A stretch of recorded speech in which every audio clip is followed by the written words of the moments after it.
Perfect. Sorry about that. I guess now the only thing is that you're up here, but that's fine. Oh, 1 minute. Let me put you here then. Okay. All right.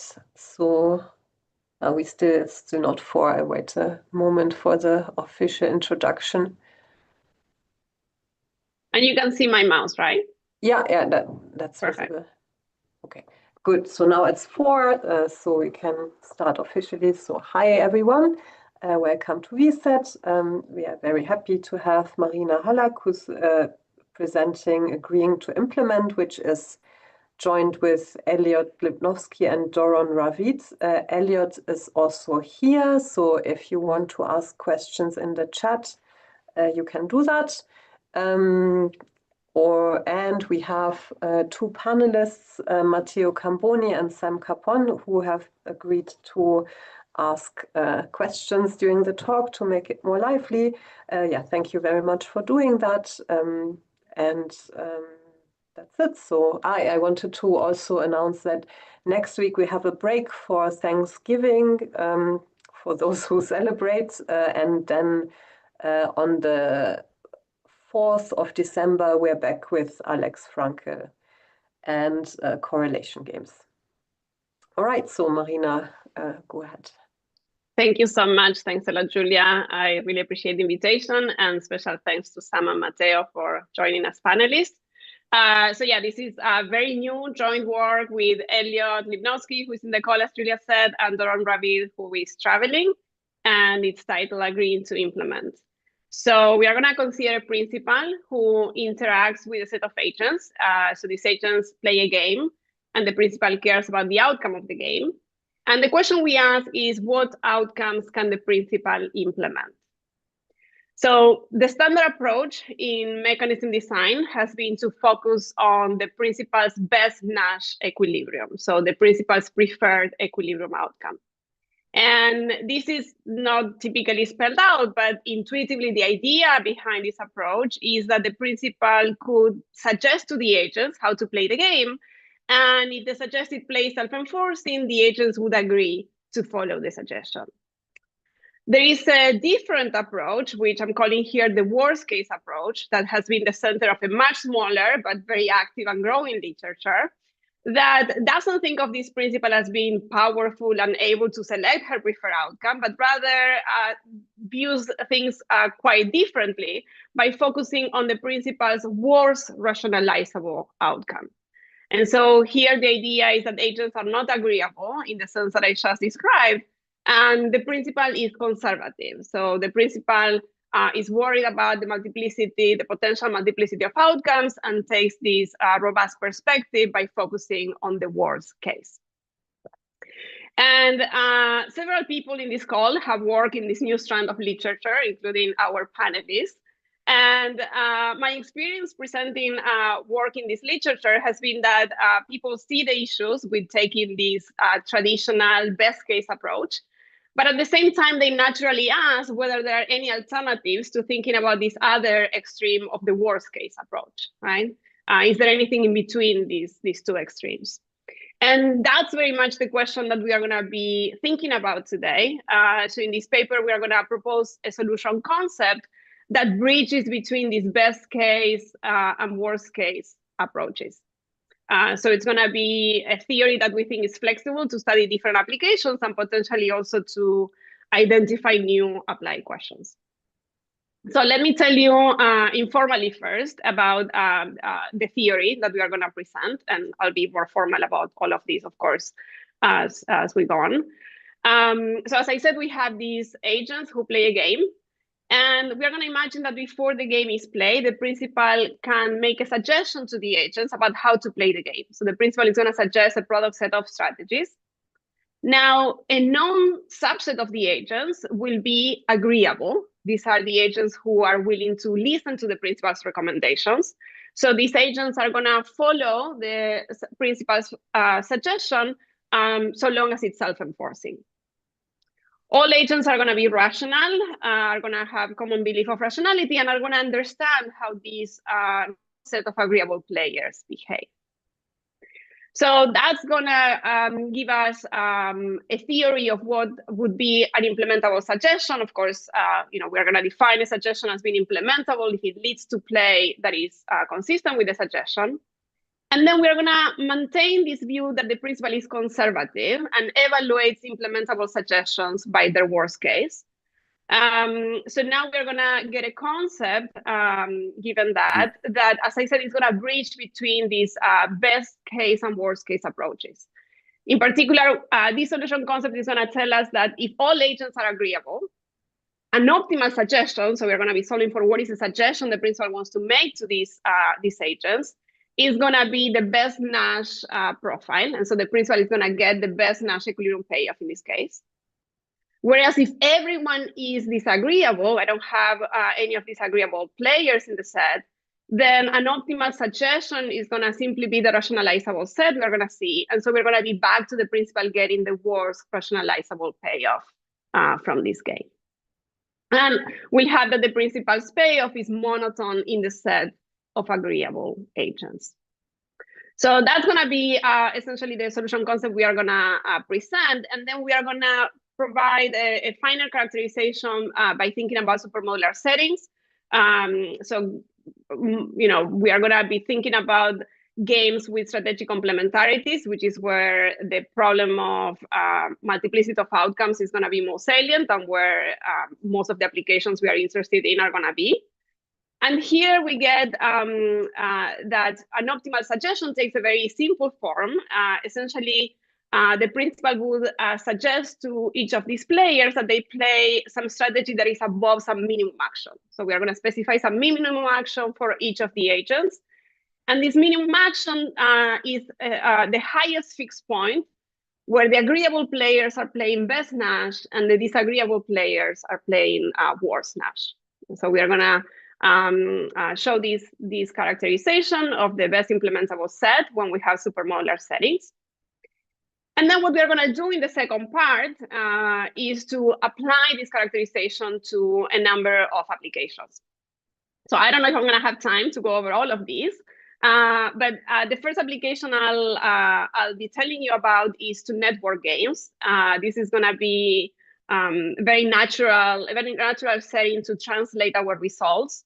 And of course, by thinking about network games, we can think about many different apply settings. Like, we can think about the principal who wants, students to study hard. And I can think of the network of the students depending on who's friends with whom. Or I can think about applications to, adoption of a technology and so on. And think about the links between the players depending on the application. And so here we are going to see how, what we can sustain will depend on these links between agreeable and disagreeable players. And there are going to be questions like, for example, how would I want to have the agreeable players positioned in a network in order to see the cooperation? Then I'm going to tell you about applying our model to settings where an agent's agreeability is uncertain. So we start with a baseline model where it's known whether any given agent is agreeable or not in the sense that we define. But it's very natural to think that this might not be observable. And we are going to see that agents thinking that others might be agreeable can actually be very helpful to sustain good outcomes. Up until that point, everything that I'm going to say will be for a fixed game. So, our problem has a flavor of design because the principal is sort of designing a solution, but we are not designing the game. And then in the last part of the talk and of the paper, once we have a paper, we are going to be studying design questions. And so the first application here is going to be to incentives in teams. This has been a very important application in the literature on worst case implementation. So now we think, we think of the agents as being workers in a firm, and their incentives to work depend not only on the effort of other workers, but also of the bonuses that the principal designs.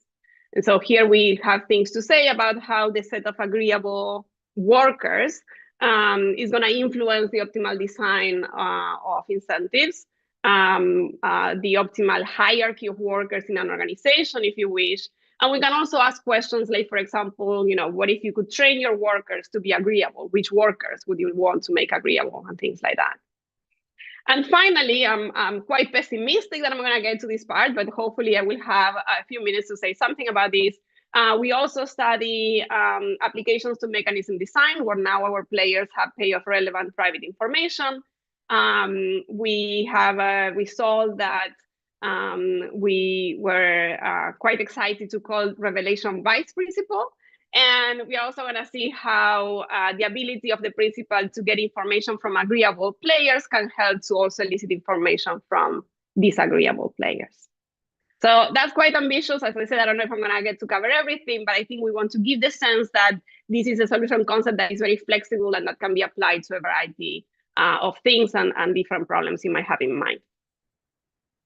All right, so that was the introduction. Let me now say a few words about the literature. We are going to be proposing a solution concept that obviously relates to other important concepts that have been studied. The first bullet point is your rationalizability papers. So obviously we relate to rationalizability. Whenever I say rationalizability, I actually mean correlated rationalizability. So our principal cannot rule out the possibility that players have correlated beliefs about other players' play. Second bullet point here are papers that study prep sets, preparation sets. Not everyone might remember what those are. I'm going to get to that when I show you the definition of our solution concept. So let me wait until then. And the third bullet point here includes papers that propose solution concepts that also bridge between other concepts out there. So Rubinstein, Bolinsky, and Elliot's paper with Evan Sadler propose solution concepts that bridge between Nash equilibrium and rationalizability. Elias and Kalai bridge between rationalizability and dominant strategy implementation. So obviously there are relationships to these papers, but none of them think about this best case, worst case, as we are going to be doing. And here I should include also and mention a recent paper that Matteo has that is actually related in that sense. It's actually an applied paper thinking about geopolitical risk and geoeconomic fragmentation. But there, Matteo does propose a solution concept that bridges between best case and worst case, right? So that solution concept, Matteo, please correct me if I say anything wrong, uses sunspots. So there is an exogenous binary variable whose realization determines whether players coordinate on good outcomes or bad outcomes. And that's going to be a very important point of comparison for us. Our theory instead is going to really highlight the role of the principal, because we want to think about the principal making this suggestion to the players. And also because we are interpolating between these extremes by thinking about the set of agreeable players, we'll see that that will be interacting with the underlying game that these players are playing. As I said, part of the focus will be on supermodular settings. And so you have your monotone comparative statics results that we're going to be using. And then as we look at applications, there are lots of papers that we're going to be related to. This is an incredibly incomplete list, and I apologize for that. When we think about incentives in teams, Matteo also has a super nice paper there. And then, of course, there are other applications, including some that Sam has studied to cartels and to tax collation. And I was actually talking with Elliot that I'm sure we can think of some citizens being agreeable in being to suggestions about paying taxes. So, you know, an incomplete list, but we'll get completed at some point. Okay, so I think we can get to the model now. So let me start with the theory. So the setting is going to be very simple. We have a finite set I of players. Each player I has a compact metrizable set of actions xi. These are the pure strategies. And then we have payoff functions for the players, UI, and for the principal pi. All of these continuous mapping from a profile of actions. And then we can extend everything to mixtures via expectation. And we are going to denote by S bar I the set of mixed strategies for a player I. Okay. So as I said, we are going to imagine that before the players play this game, the principal can make a suggestion about how to play the game. I want to be very clear that I'm not describing an extensive form here. I'm just describing the theory behind the solution concept. A suggestion is going to be a profile of mixed strategy sets where the set for each player I is going to be closed and non-empty.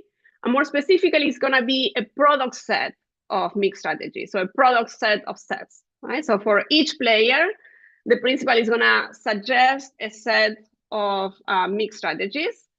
And this is a product set because we are thinking that then, given those suggestions, the players are going to be deciding how to play individually. So these decisions are private. We don't endow the principal with any specific means for correlating the players' decisions. That is an extension that we have in mind and in our to-do list to think about. But in the baseline model, we think of a suggestion as a product set of strategies, of strategy sets. And I'm going to denote by script S the set of all possible suggestions. Now, we want to think about when a suggestion is implementable, right? Implementable here means that the principal makes a suggestion again to the agents about how to play, and then the agents play in a way that is consistent with the suggestion. So they choose strategies within their suggested sets. Right? Now, why would the players do that? So I'm going to give these definitions formally in the next slide, but intuitively, this is what's going on here. As I said, a known set of players is going to be agreeable, and that means that these players are willing to listen to the suggestion. So they're going to be playing according to the suggestion, so long as it's self-enforcing. Then all of the players are going to understand this, and they're also going to be all rational with common belief of rationality. So let me be more formal. We are going to think of the set of agents I as being divided into two disjoint sets. We have the agreeable players. This is the set A. And the rest are the disagreeable players. That's the set D. Okay, this is common knowledge. Later, we're going to study uncertain agreeability, but for the main model, this is going to be common knowledge. I'm going to call R the set of rationalizable strategies. As I said before, I always mean correlated rationalizable strategies. And I'm going to call R of SA the restricted set of rationalizable strategies. So this is the rationalizable set when each agreeable player is restricted to playing according to their suggestion. Okay, so they must play a strategy in their suggested set. So given this, and given a set of agreeable players A, we are going to say that a suggestion S, product set of strategies, is going to be A implementable, so A for the set of agreeable players, if the following two properties hold. So the first one is the agreeability property.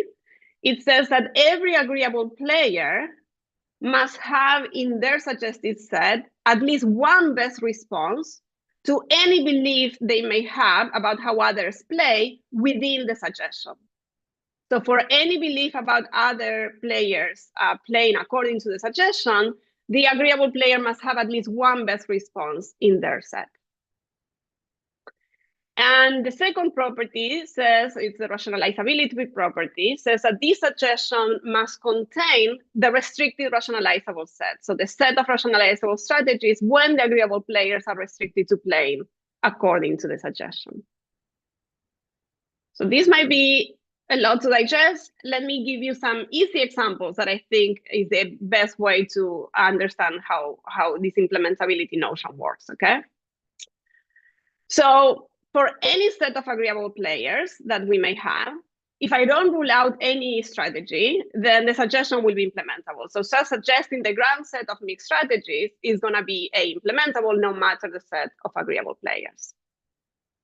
In fact, suggesting the rationalizable set, the set of all rationalizable strategies, is also going to be implementable no matter the set of agreeable players. Right? So any set that contains a rationalizable set is going to be implementable. Now, if none of the players are agreeable, so the agreeable set is the empty set, a suggestion is going to be implementable if and only if it contains a rationalizable set, right? So in that case, you can see how the agreeability property is not going to be doing much because I don't have agreeable players, and so I must be containing the rationalizable set. Now, what happens if everyone is agreeable? That would be the other extreme case. Well, in that case, the agreeability property is the one that matters, of course, and that property is telling us that a suggestion is A, implementable, if and only if it is a prep set. And so what's a prep set? We come back to this question. It's exactly that. It's a set of strategies such that each player has at least one best response to beliefs about how other plays according to that set, right? So any play within that set. And so for those who remember curve sets, this is related, except that we don't require all of the best responses to be in the set, but just at least one best response to any consistent belief. So prep sets are typically defined for pure strategies and without correlated beliefs, so we would be extending that definition here to mixtures and correlated beliefs. We can also say that if everyone is agreeable, when do I have that a singleton suggestion is implementable? So a singleton suggestion is a suggestion where for each player, I'm suggesting a single strategy, right? And so the suggestion is a profile of strategies.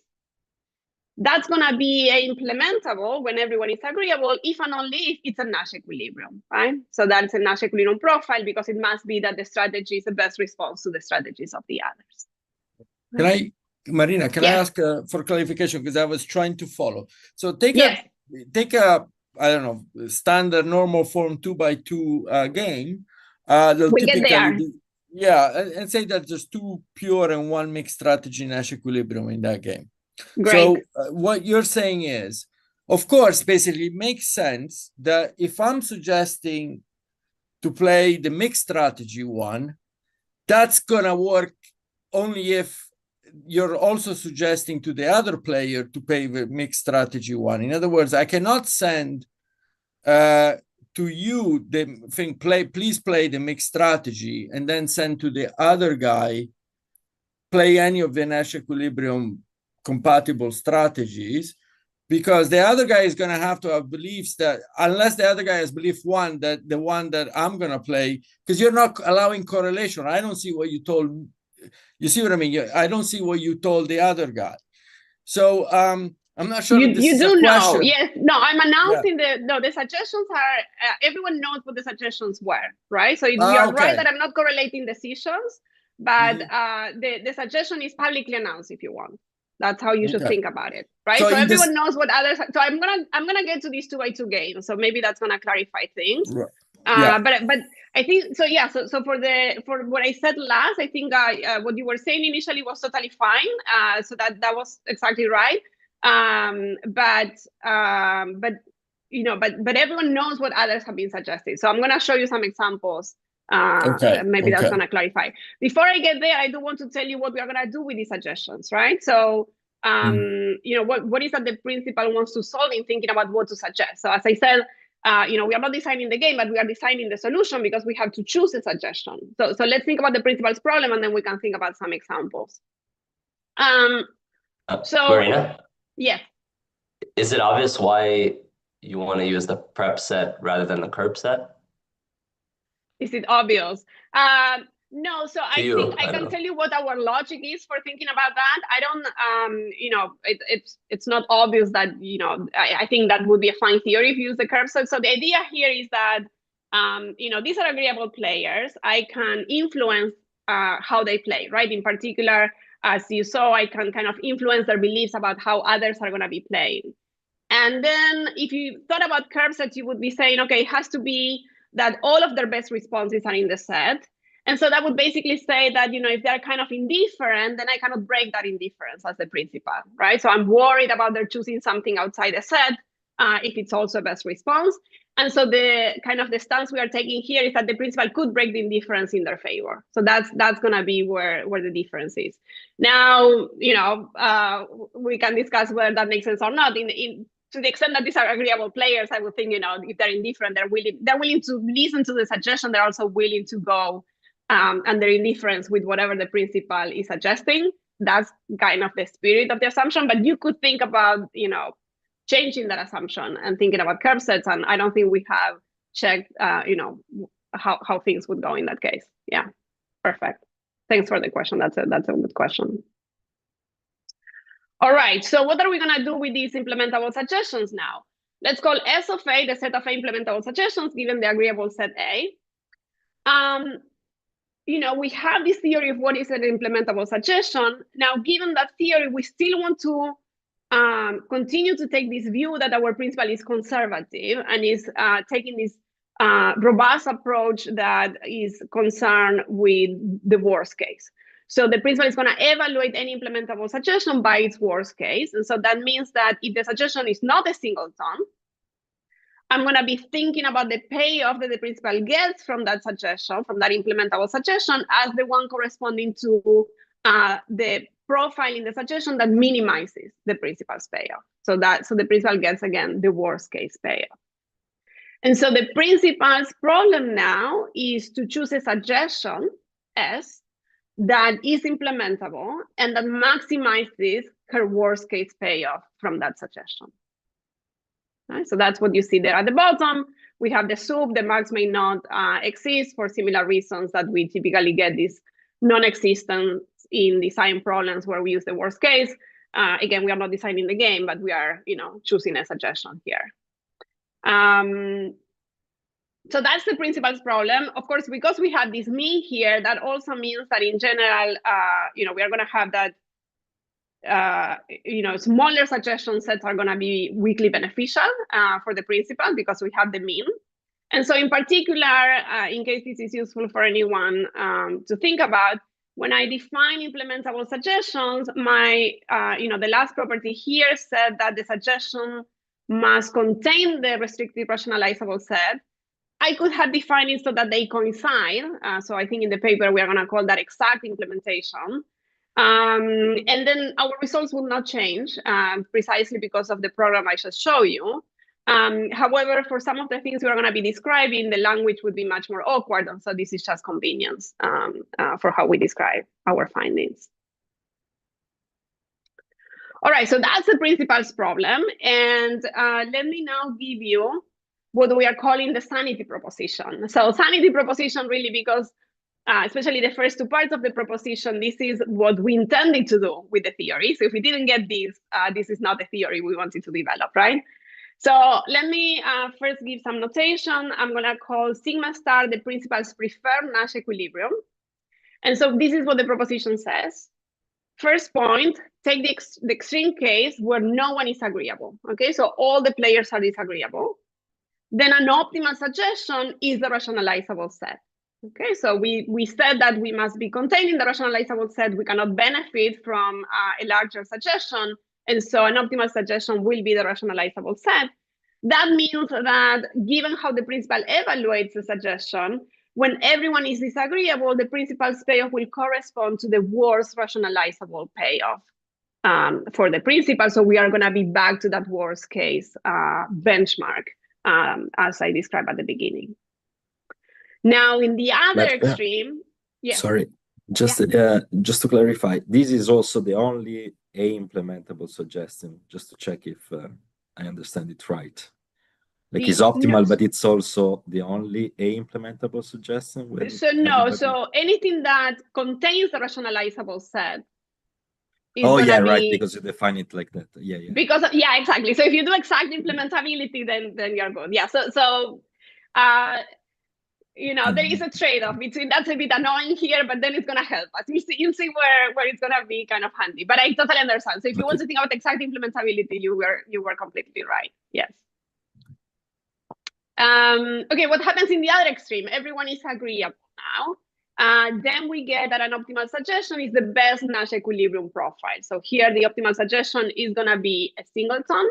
And so we can also go back here. We know that the principal cannot do worse than this because we know that every Nash equilibrium profile is going to be implementable. So the principal can always suggest the best Nash profile and get the corresponding payoff. Now, using the agreeability property, we can also show that when everyone is agreeable, any implementable suggestion will have a Nash equilibrium in its convex hull. And so that also tells us that the principal cannot do better than the best Nash equilibrium. And so that's how we get that second part. And so again, thinking about breaching best case and worst case, we see now how when everyone is agreeable, I'm back to getting the best case Nash equilibrium payoff for the principal. And then the third part is very intuitive. It says that the principal's payoff is monotone in the set of agreeable players. So intuitively, adding players to the agreeable set cannot hurt the principal. Good.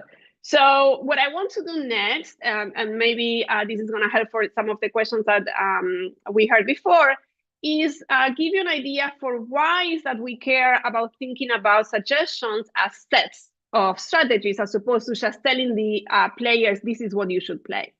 Now, I think this is natural when we think about disagreeable players, and in fact, consistent with what we just discussed. We said, for disagreeable players, if everyone is disagreeable, for example, the suggestion must contain the rationalizable set, so in general, it won't be a singleton. But why can't I just tell the agreeable players exactly what to play, right? So why don't I just use a singleton suggestion for the agreeable players? The first thing I'm going to tell you is that that may not be implementable. So even for agreeable players, a singleton suggestion may not be implementable, so it's important to think about sets. So here is a simple example.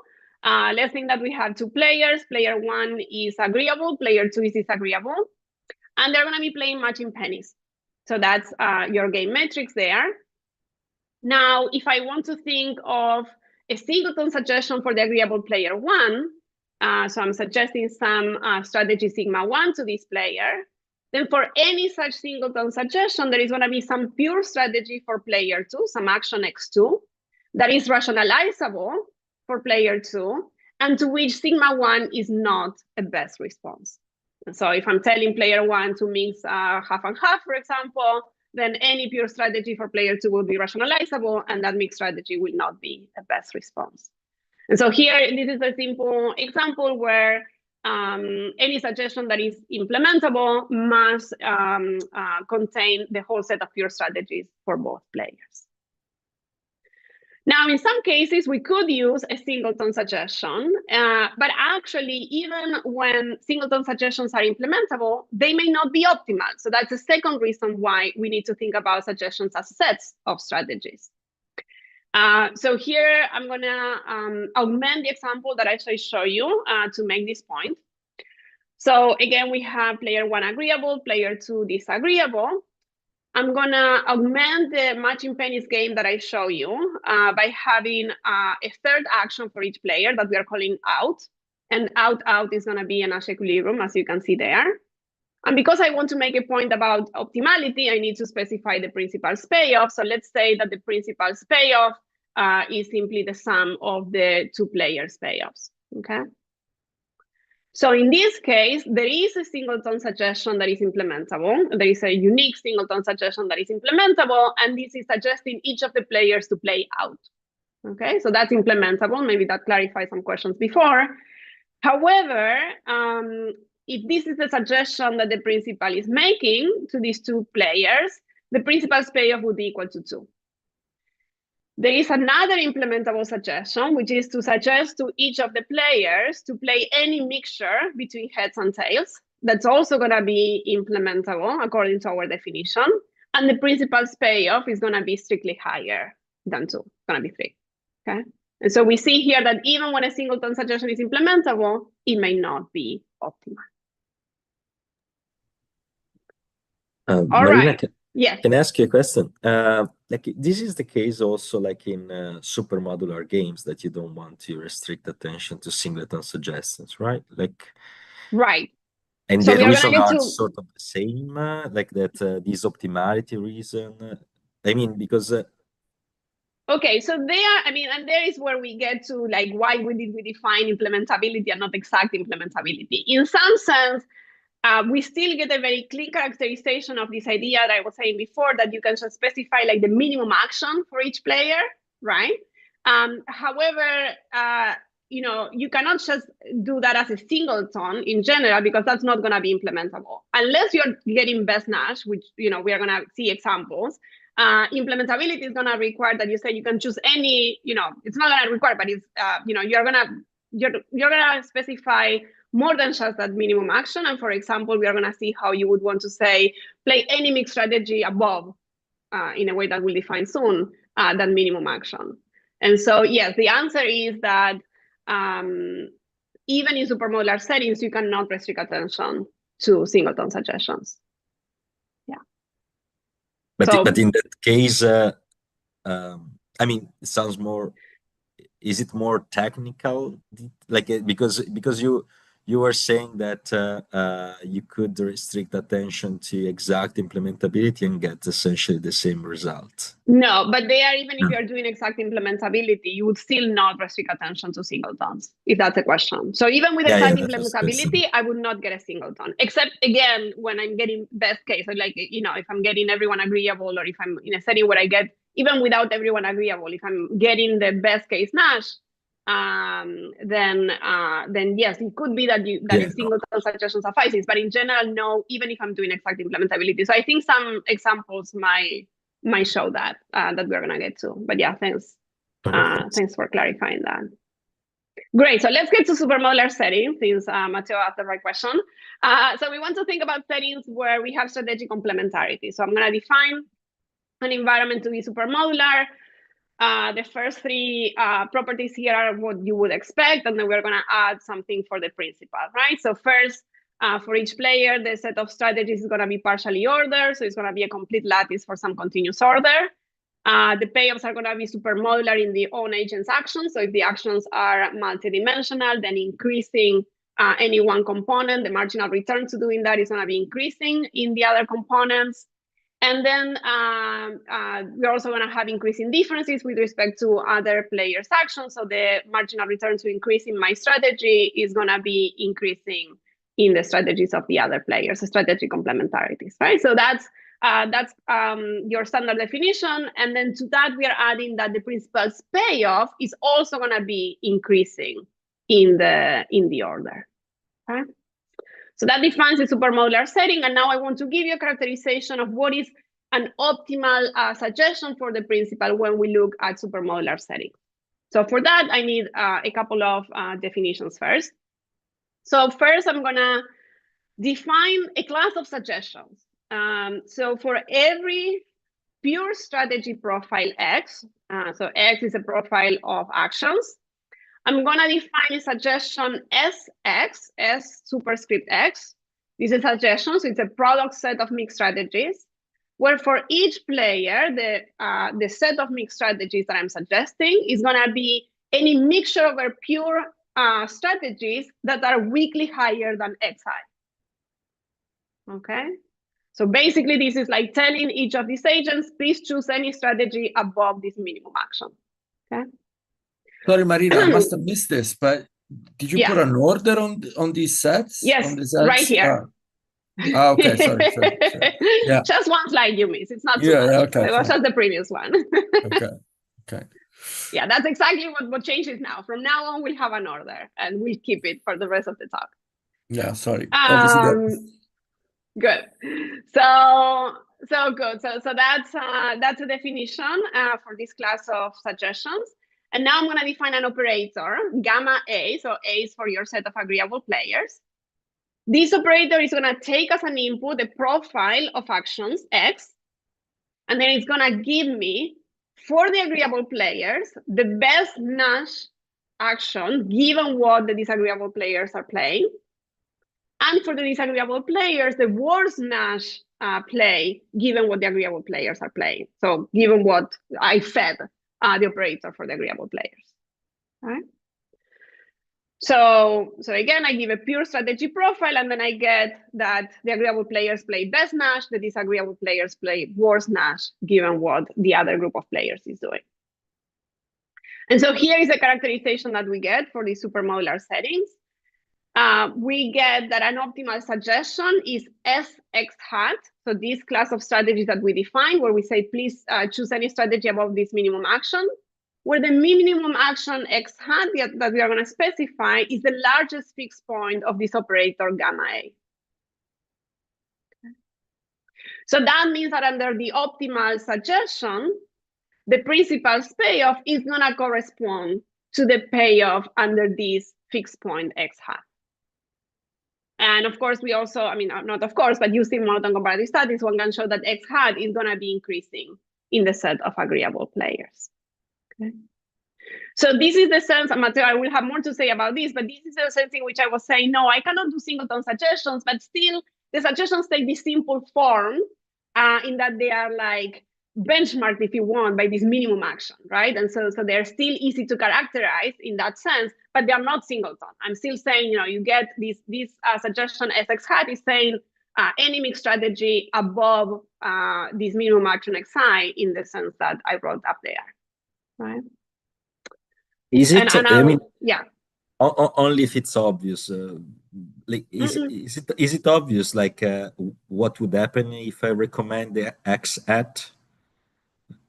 Like, so it would not be implementable in general. So we are gonna see examples. I'm gonna get an example. I'm gonna show you easy examples where I use exactly this definition, so we can see how to apply it. Yes, no, but that's we actually added those examples not the very first time, not in the very first iteration of these slides, and then we realized we need examples like that to understand how to make this work. So that's a good question. Okay, so I'm gonna very quickly give you a sketch of the proof. I'm a bit concerned about the time because I do want to tell you about applications. So I'm gonna be kind of very fast here. I apologize for that. But here is the idea for the proof. Give me any suggestion else that is implementable. We are gonna construct a product set of pure strategies that is above S in the sense that I'm describing here, in the sense that the principal's payoff under this product set of pure strategies is going to be the worst case payoff will be weakly greater than the worst case payoff under the original suggestion. So if I take any player I, as we have here, and I think that the suggestion specifies mixed strategies with this support, so think about two-dimensional actions, I'm basically gonna identify the supremum for each of these, and then I'm gonna look at the upward closed sets of pure strategies above each of these suprema, and I'm gonna think about the union of those upward closed sets. That's gonna give me a set of pure strategies for this player that is closed in the topological sense, it's upward closed. And then when I think about constructing these sets for each of the players, and I think about the product set X hat as defined here, we can also show, using the implementability of the original suggestion and monotone comparative statics, that set is gonna be gamma A closed, meaning that for any pure strategy profile in that set, gamma A of that profile is also gonna be in that set. After that, what we do is to show that X hat has a fixed point of this operator gamma A. We cannot use Tarski's theorem, but there is a casting of Tarski that applies. And then since it's upward closed, we have the highest fixed point of this operator. And then finally, so that allows us to construct then the suggestion S of X hat using that highest fixed point. And then using monotone comparative statics a good number of times, we can show that that's an implementable suggestion. So I know that was fast, but I do want to go to applications. All right, so that's the result that we get for supermodular settings. We're gonna be, we're gonna see how to use that definition and that result in simple games in a minute.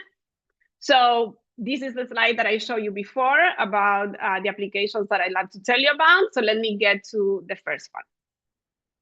We are going to be thinking about network games. So now think of a network where each node in the network is a player, and the edges here are going to represent the externalities between the players. So I should say that now the action set is going to be the interval between 0 and 1. And of course, we're going to have the principal's payoff is increasing. So all of these are going to be supermodular settings. So we are going to use these weights, Gij, weakly positive, between every two players, I and J, so that the payoff function is as I'm showing you there. So what's important here is that a player would like to basically match a weighted average of the actions of those to whom the player is linked. Right, so these weights Gij are going to tell us about how players are linked to each other. And so this is a formulation that appears in work on networks. And then I want to think of a network being undirected if whenever so Gij is the externality that J exerts on I. Whenever J exerts an externality on I, then I exerts an externality on J. So that's your definition of an undirected network. So the proposition here, the result that we get is that if I have an undirected network, then an optimal suggestion takes the form of this Sx hat. So this is a supermodular setting. So we knew that from the theorem. But what is this fixed point? What is this minimum action that I'm going to tell of these players, play something above this minimum action? Well, for any player that is in the same component as some agreeable player, that's going to be the best Nash. For anyone who is not connected in any indirect way to an agreeable player, that's going to be the worst action, which here is 0. So actions are in the interval 0, 1. Okay. So we are going to show exactly how to get to this result in a minute. But here is a figure that, as you can imagine, ChatGPT helped us draw. We have a network. Your red sad faces are disagreeable players, and your blue happy faces are agreeable players. And what we are trying to depict with this circle here is that everyone who is in the same component as some agreeable player is going to be choosing the best Nash action.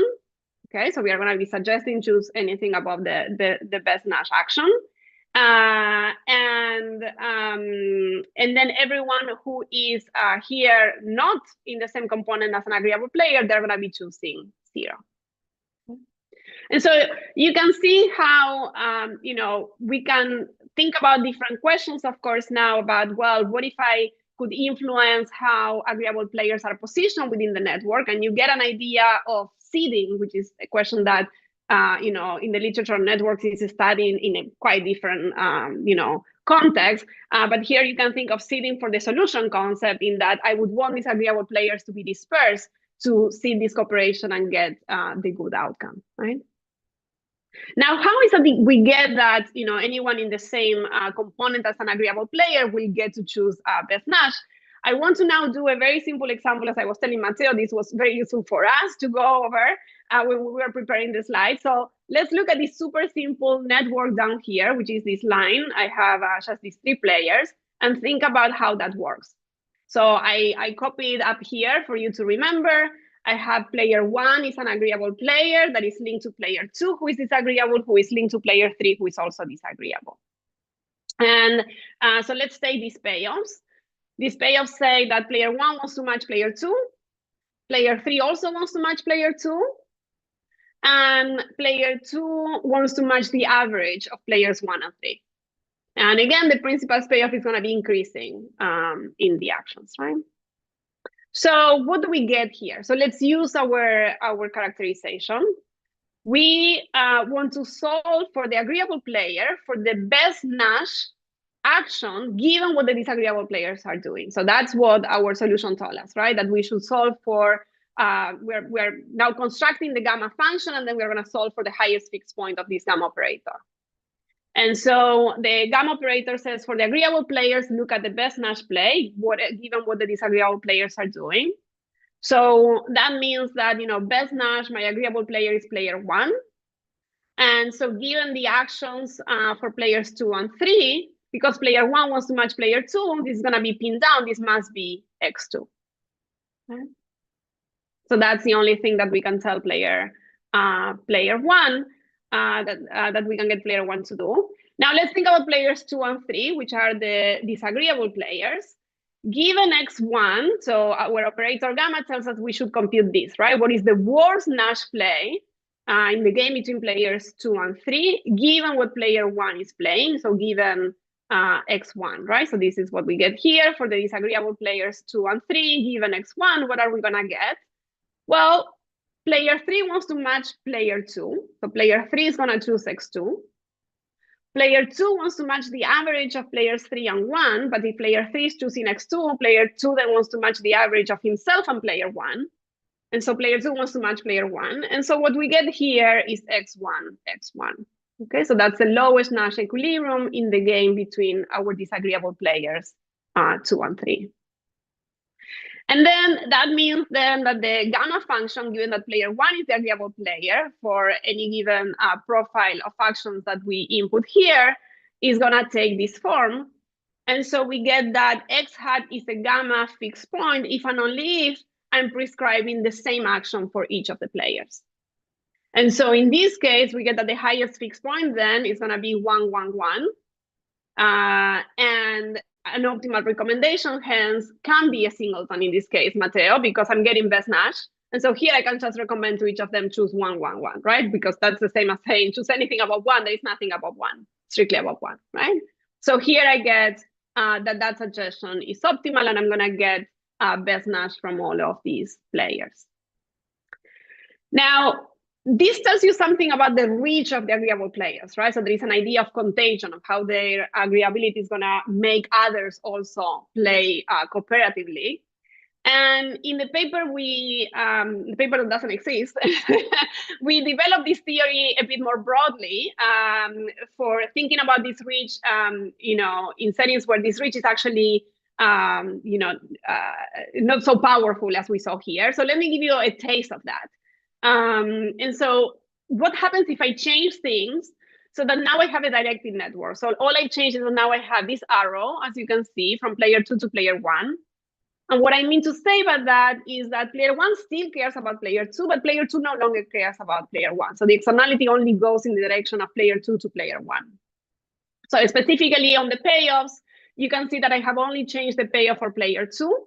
So instead of wanting to match the average of 1 and 3, now player 2 simply wants to match player 3. So I can go over the same idea as before, right? So let's think about the operator gamma, and again, think about, okay, for the agreeable player, what is the best Nash, given what the disagreeable players are doing? This hasn't changed, so I will still get x2 for player 1. But when I think about the lowest Nash between players 2 and 3, given what player 1 is doing, well, they don't care about what player 1 is doing.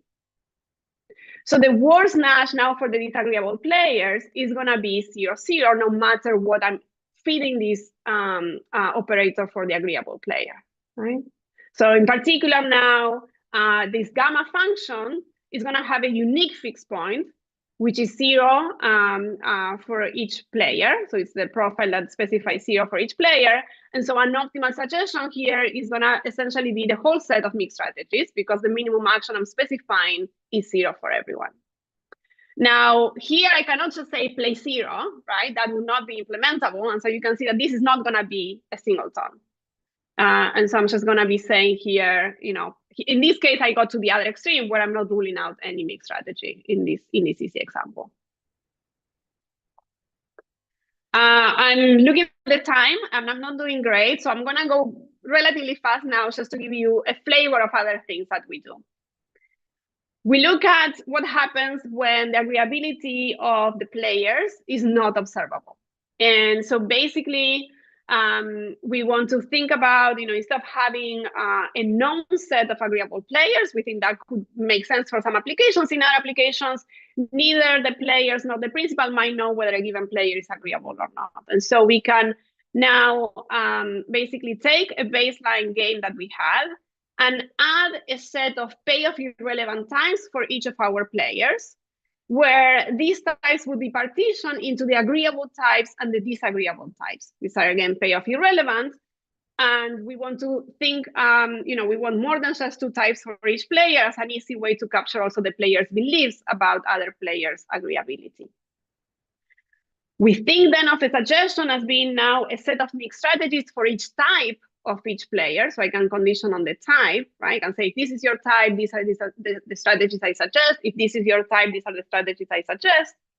And then we need to extend our solution concept. And we're going to do it in a way that amounts to thinking about implementability in the agent form of the game, right? So I think of each type of each player as a different player, which means that the set of agreeable players would be the union of all the agreeable types for each of the players. And so in the interest of time, let me just give you the result. Let's imagine that the underlying game, just to look at one specific case here, is one where everyone is linked to everyone. So I have a complete network game, all right? So everyone has externalities on everyone. We get that under uncertain agreeability, what's going to happen is that so long as there is no common knowledge that everyone is disagreeable, we get best Nash. So if there is common belief at a given type profile that no one is agreeable, we get 0. We get the worst possible Nash.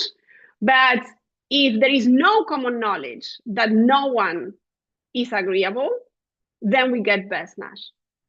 All right, and so this tells you something about how powerful it is that any high order belief that we may have about others being agreeable is gonna be enough here in a game where everyone exerts externalities on everyone to get us to the best outcome, no matter how tiny or high order that belief is that others might be agreeable. Okay. So we had I was very excited about showing you this. You can imagine our excitement when we realized that we could use Doron for disagreeable and Marina for maybe disagreeable. And so we had to construct this example. But I think in the interest of time, I'm going to skip it and just say a few words about incentives in teams, which I'm dying to tell you about. Okay. So as I said, everything we do up to this point takes the game as being fixed. So there is a design component here in that we are designing the solution, but the game is fixed. Now we want to think about design questions, right? So we want to think about how, what happens when we combine design of a solution with design of a game. And a canonical important application in this literature has been the problem of how to incentivize workers in a firm. So now think about the workers being, think about the players as being workers in a firm. These workers are simply choosing between work or shirk, so I have binary actions. Depending on the worker's effort, there is a project that may succeed or not. The probability of project success is denoted by P of X. And when I think about the payoff for any given worker, I have that if the project succeeds, the worker is going to get a bonus BI. And if the worker chooses to exert effort, so if the worker works, they have to pay a cost of effort CI.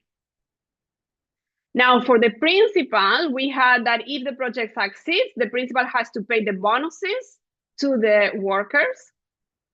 And the principal gets some return R, which we are going to imagine that is very high, so high that the principal wants to ensure that everyone chooses to work rather than shirk. We're also going to assume that this probability of project success is strictly increasing. That means that effort is productive. And it's super modular. That means that effort is complementary. So my incentive to work is increasing in other workers working. That's why we have teams, because of complementarities. Right? Now, what's key now is that these bonuses are going to be designed by the principal. And so that's a design component that I'm putting here. So not only the principal will think about the solution, but also will think about how to design the bonuses. That's what we are going to be focusing on. And so the principal's problem is, as we have here, the principal is going to choose a profile of bonuses, so a success contingent bonus to offer to each of these workers. She wants to minimize the sum of bonuses. She doesn't like paying bonuses, and she wants to guarantee that everyone chooses to work. So everyone working must be implementable, given the bonuses that we are offering when we augment these bonuses by any strictly positive epsilon. Let me not get there, just to avoid this open set problem. So because the setting is super modular, we can use our results. We know that the constraint in this problem is equivalent to saying that everyone working is a fixed point of this gamma A operator, given these augmented bonuses. And so in particular, what this is saying is that everyone working must be in Nash equilibrium of the game, given the bonuses. And moreover, for the disagreeable players, it must be the uniquely rationalizable outcome, given that the agreeable players are working and given these augmented bonuses. Right? So now we can think about two benchmarks. If everyone is agreeable, I'm going to be very brief because I have like 2 minutes, I think. If everyone is agreeable, basically the principal has to make everyone work in a Nash equilibrium. So we pay these, we offer these bonuses that make every working indifferent between working and shirking, given that everyone else chooses to work. If everyone is disagreeable, this is the beautiful paper of Yale Winter that has started the literature to which some of us have contributed. We need to make it uniquely rationalizable to work for these players, given these augmented bonuses. And here what we get is that the result specifies, the solution is to think about some hierarchy of these workers so that the highest ranked worker finds it dominant to work. So we pay them a very high bonus for them to find it dominant to work. The second worker finds it dominant to work, even that the first one works, and so on. So each worker is indifferent between working and shirking, given that those preceding him in the hierarchy work and the rest shirk. When we have any given set of agreeable workers, we get this characterization here. We can solve for optimal bonuses, and what we get is that having agreeable workers is going to allow us to not only lower the cost of providing incentives to the agreeable workers, but also to the disagreeable ones. And so we get a clean characterization that says that the agreeable workers will receive a bonus that makes them indifferent between working and shirking, assuming that everyone else works. The disagreeable workers, I will still have this hierarchy, but then they're going to take the agreeable workers to be working, right? So each worker will be indifferent between working and not when the agreeable workers work and those above them in the hierarchy work and the rest shirk. And then there are several questions we could ask, like, for example, do I always have a uniform hierarchy that I'm going to be using for thinking about optimal bonuses, no matter what the agreeable set of workers is? So I'm going to always think about that hierarchy for the disagreeable workers. Interestingly, the answer is not always, even in very canonical cases.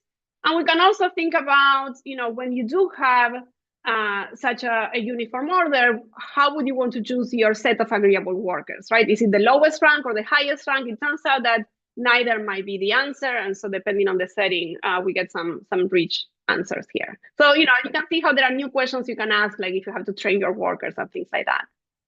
We have applications to mechanism design that I think I said a few words at the beginning. I'm glad I got those words in then because I won't be able to say anything now. We have an application to peer prediction, but I think I'm out of time. So we propose this concept of implementation that is a function of the agreeability of the players. This bridges between the best case Nash and worst case rationalizability, and we can use it for a bunch of applications. And we have a to-do list still, but thank you for your time. Yeah, thank you so much. I would have loved to see more of the applications, but we're getting to the end. So I want to first ask Matteo and Samuel if they have any last questions or remarks. Any of you, whoever. We have a coordination problem between them. Yes. No, I can't. I'm happy to Anybody go. agree? Be agreeable. Yeah, exactly. I think we have to come up with a system where we go by alphabetical order in the future. It's a war of attrition, so it's more fun to see how. Yeah. So super interesting. I was curious whether there's in the network example, if you have to use, public payments, it would be very expensive to implement what you'd like using worst case. If your payoff is increasing, it's very expensive to implement what you like, whereas just a small probability of agreeability gets you to, 1 for everybody. So I was wondering whether when you say small probability, you mean you're in the uncertain agreeability case? In the uncertain agreeability case. Perfect. In a component where one of the agents is agreeable.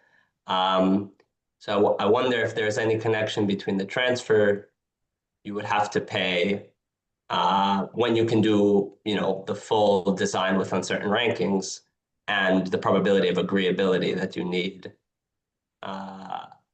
Absolutely. Absolutely. So we don't have transfers here, but you can think about, it depends. So I guess there are two things that I have in mind, and then Elliot, you should feel free also to, say as much as you like. The first thing that comes to mind, you can think about how you want to change the payoffs here, to introduce transfers, like, we would imagine the principal doesn't like paying transfers. But, so long as the agents care not only about the transfer, but also about the actions of others, this is going to help you a lot, right? Because as you said, like the belief that others are going to be agreeable and are going to be then, playing these high actions, or, any high order beliefs is going to help me in inducing these agents to want to play those high actions. And so, for any reasonable formulation that I think about how the transfers enter the payoffs, that's just going to lower the cost to the principal. So absolutely, I think that would be a good way to illustrate the power of that result. So I really like that idea. The other thing that you might have had in mind or not, but it's in our to-do list, and I don't think we can say it out yet, is that while we are doing mechanism design and thinking about the elicitation of payoff relevant types, something we haven't thought about yet is what if we could do screening of these agreement types, right? So now that you have transfers in what you are thinking, you could imagine of using those to also elicit whether players are agreeable or not. And the most interesting thing I have to say about that is the question, because we haven't really done it yet. Second thing in mind. I think it's a fascinating question. But I don't know if Elliot, you had anything there to add. No, I think you covered it. Yeah, so that, and then this is purely speculative. I wonder, if I have a 2x2 game, just to be easy, I can also select the risk dominant equilibrium. I can use that as my selection criterion. I wonder if there's any way to connect in the uncertain agreeability with, if I think of it as being sufficiently self-enforcing, whether there's any connection with uncertain agreeability where everybody has some fixed probability of being agreeable. I don't see any logical connection, but it's just something that popped in to my mind. It's a good question. We haven't thought about risk dominant, but yeah, it's an interesting question. Yeah, I don't see it immediately either. I don't see a connection. It would be plausible to me that there is one, and plausible that there isn't. I don't see any. Yeah, exactly. I don't know. I didn't know. Maybe you had already sorted it out. Since we have a to-do list, we can add it. And then just an applied thing, I can imagine, what an interrogator is trying to do is convince, if you have two people who have a piece of information, is convince each one that the other has been agreeable. So, it seems like there's a pre-stage for agreeability to actually convince people to be agreeable, which I'm sure you thought of, and also seems like an interesting kind of. Yeah, that's like the screening, the types, right? Yeah, no, that would be really cool to study. So we thought about the screening only like in this, elicitation game, where basically, so this is the part I didn't show you, but the idea that your beliefs about other players' types and whether that is correlated with your own type, that will allow me now to elicit information so long as I have some agreeable players here. So this is a simple game showing that, but you could get a step further to think about agreement types rather than payoff relevant types. So yeah, I'd love to study that, absolutely. Yeah, it's all for me. Matteo. Right, thank you very much. Matteo, do you have any last questions or comments? Yeah, no, I really like the paper, the presentation, and yeah, I agree with all Sam's comments, of course.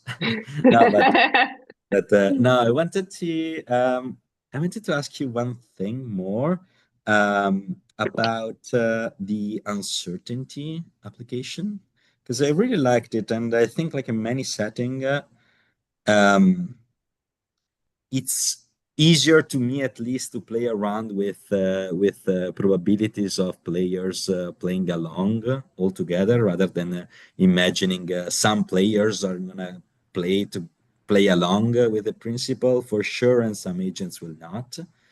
So, but this is this is just in my mind. But what I was curious about is whether there is a sense for which this uncertainty application that you have to a specific example is generalizable, and you could do the same thing, because that, if that's the case, that would be extremely cool to me, because absolutely. Yeah, so we are still working on this, but yeah, that's what we want to do. So we actually we were discussing other results for this application last week, I think. And so I gave for the presentation, even as you could see, the management of time wasn't great. So it's just the application to thinking that the underlying game was this complete network. But you can think about what happens when that's not the case. So, not all the players have externalities. Like, it's not that I care about all the other players. And so that would definitely, change the results that we get and the type of things that we can say. And so we do have a setting where, as I said, we want to think about what is the reach of these agreeable players. And then that would allow us to then say something about what is the power of thinking that some player might be agreeable.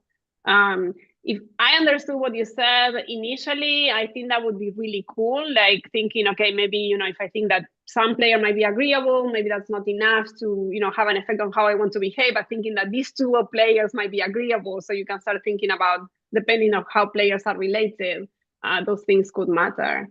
So yeah, so we definitely want to develop this more as a more general framework rather than just the network setting. Absolutely. Yeah. No, I mean, to some extent, it was also like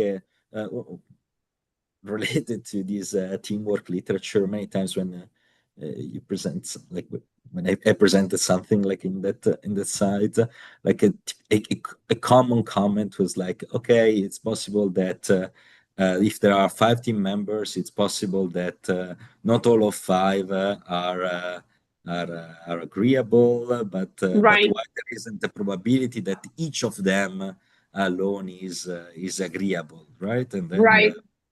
you have a Right. little bit of intermediate. So also in that application, I was wondering if you could say something, because I think to some extent, to me, it's reasonable to think, I don't know, for example, a team that worked longer together, like that is more likely to be agreeable, or something like along that line. And you then have a possible implication, because you can in principle, I mean, okay, we're in theory, but you can in principle observe the tenure of a team, right? And exactly. the Yeah. type of And so bonus that they receive, and it's quite cool to relate exactly. that. I absolutely agree. Yeah, that's the thing with this agreeability. Every time we say I agree, we have to laugh now. But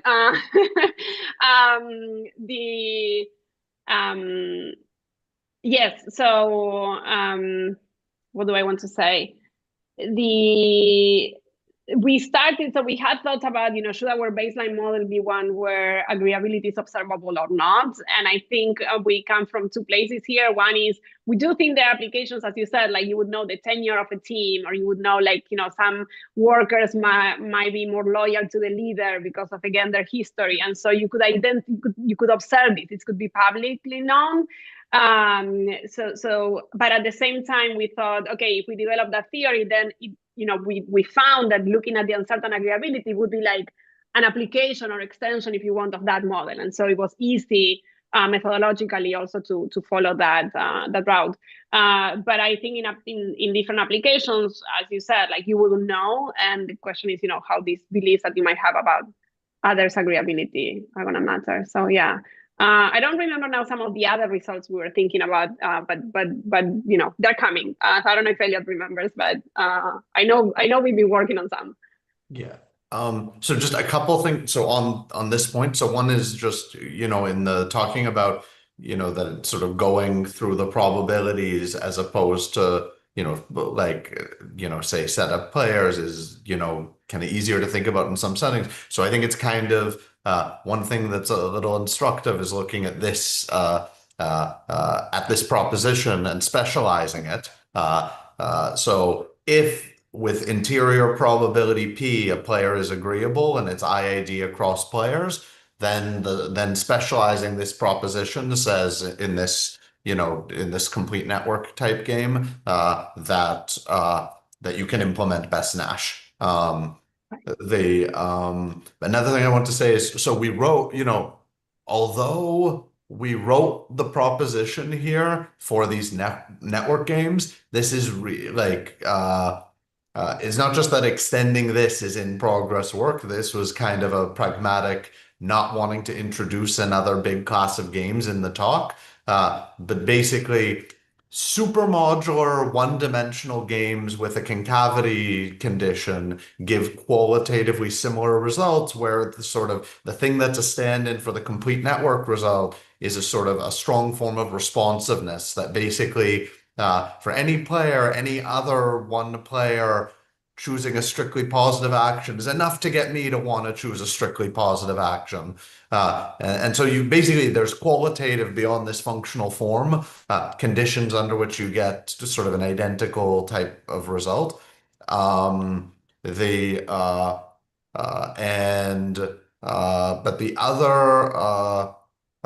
other thing I wanted to say is you could, so let me come back to like looking at this network style setting. You can talk about so an example of a type of result you can have, you can basically make things about which sets of players I'm responsive to. So here I have, you know, in a network game, I care about an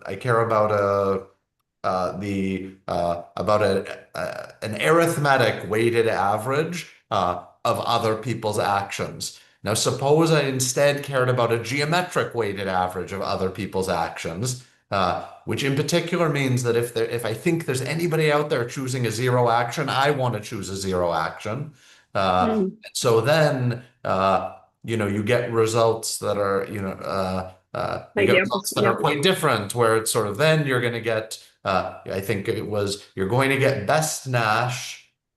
Sorry, you're going to get worse Nash if it's commonly believed that every disagreeable player thinks at least one other player is disagreeable, and you're otherwise going to get best Nash. I could have, there's like an 80% chance I stated that incorrect. And that's why I didn't say it. Permutation of those things. I got it. But yeah. Yeah. And now the other last thing that I was curious about, but I mean, I actually prefer this approach, but like I was wondering, because at the end, like when you apply a selection over the suggestion, right? Like you're looking at the worst strategy profile that is within the suggestion sets, and I mean, of course, that strategy profile doesn't need to be like a Nash equilibrium of any sort, and I'm very happy with it. But I'm also curious about what, like, if you thought about what would happen if, rather than looking at the mean, like you consider rather than the mean sigma in S, like the worst Nash within, like playing the strategy in the suggested set. Like I don't think it's more natural or it's better. Like I prefer this one, to be fair, but I was curious. I actually prefer a different interpretation. I mean, I think Marina does too, but basically I would not, I don't favor the interpretation that we are assuming that the worst rationalizable thing is played. The way I would think of it is we have the suggestion we implement, and the principles theory of what happens is not worst case within the suggestion. Rather, the principles theory is incomplete. The principles theory is something from S is going to be played. Now, as a practical matter, the principle has to suggest something. And so for our analysis, we've taken the view that, you know, the optimization problem we're going to solve is one that maximizes your robust expected payoff guarantee, and that's the thing we're going to design. That's not the same thing as having it as having a point prediction of I'm going to get the worst thing in the set. I would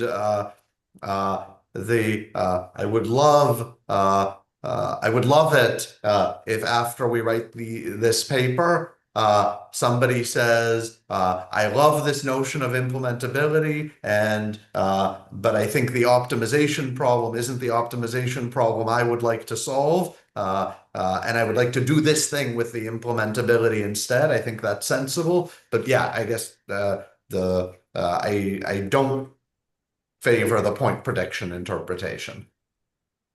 Yeah, I would add. So that's. I mean, I think we all agree probably here. Like it's a robustness perspective, right? So you're just you want to be robust against anything that can happen because you had this concern.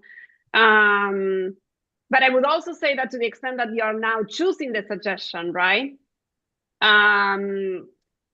You're not gonna get something that is worse than the worst rationalizable. And in fact, when you go to supermodular settings, if what you wanted was to, not get something worse than worse Nash, then of course they're gonna coincide. So in some sense, like to the extent that you are solving this problem, I don't think we run into like you're gonna get something that is, it's not rationalizable or Nash, and it's even worse. And like, how is that you're concerned about such a thing? Well, again, you're taking that robustness approach, but then also once you are solving the problem of choosing the suggestion, then I think this is not something you would worry about.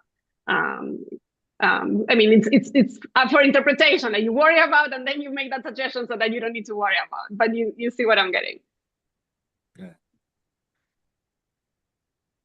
Right. Yeah, so thank you very much, Marina, Elliot, and the panelists, Matteo and Samuel. So I guess it's a good time to stop the broadcast if it's not stopped yet at the official part. So